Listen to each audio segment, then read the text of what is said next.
My fellowship story. So I mentioned in my last post that my postdoc ended with me getting my fellowship. I thought I had eventually got away from a PI that was holding me down. I felt that being a PI would have been my get out clause.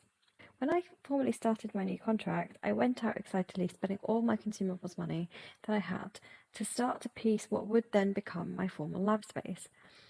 When the large bits of equipment came in and I started moving in, so to speak, I was faced with a lot of angered members of my ex-PI's lab group, telling me that I had taken up too much room, even though the building and lab manager assigned me space to place my equipment in the relevant areas of the lab. In academia, it's expected that people will moan about something or other. That tends to be the demographic personality of the academic. What I hadn't anticipated, though, was my equipment being broken and sabotaged by someone in the department. Departmental meetings were particularly difficult.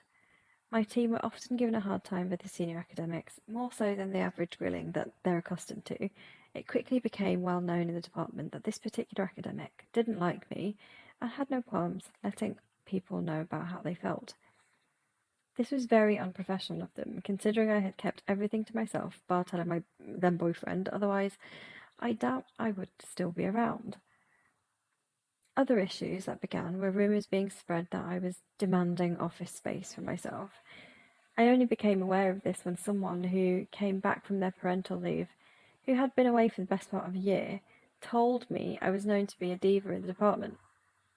Unless I had had a stroke of some description, I distinctly recall waiting 3 months until I was assigned an office space. Petty issues like this went on for the best part of 2 years. In between all of this drama, I did somehow manage to get some description of work done.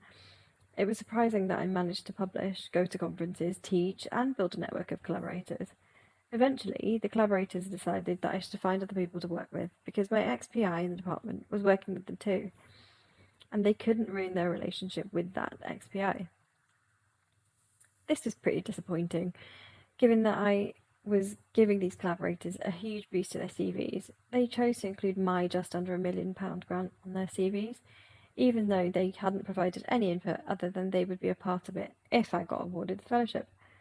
To them, their relationship with a destructive academic was way more important, and they were not interested in supporting a future leader. Disappointing. My mental health went down the shitter.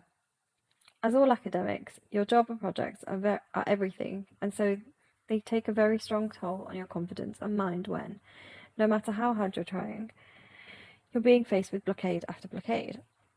I had nowhere to turn. As the XPI was the department go-to person for complaints and other issues faced by student staff in the department.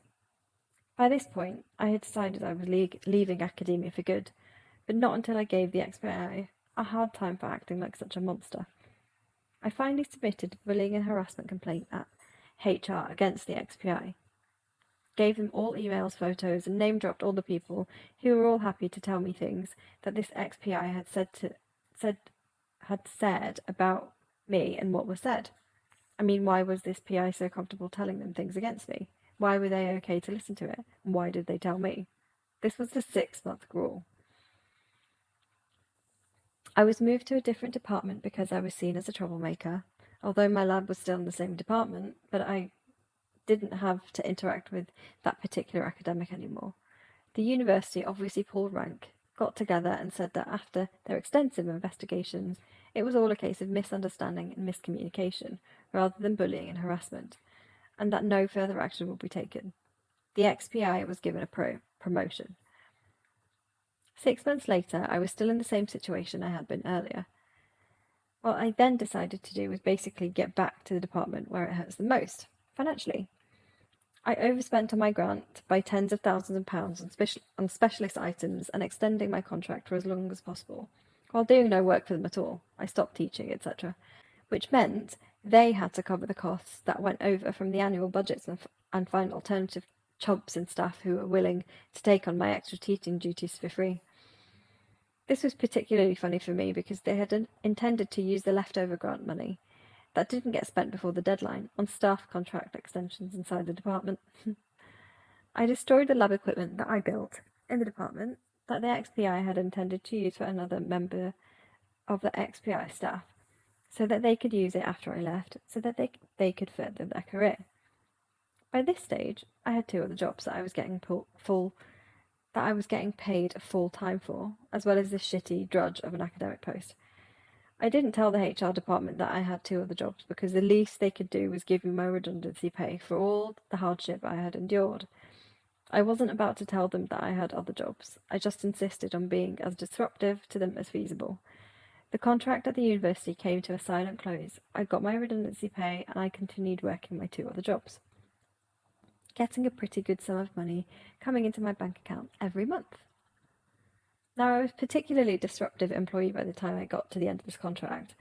I made it very difficult for people around me, just as they had done to me, piling on the financial burden to the department, especially since this was happening when student admission numbers had started dwindling due to COVID. It was a great win for me.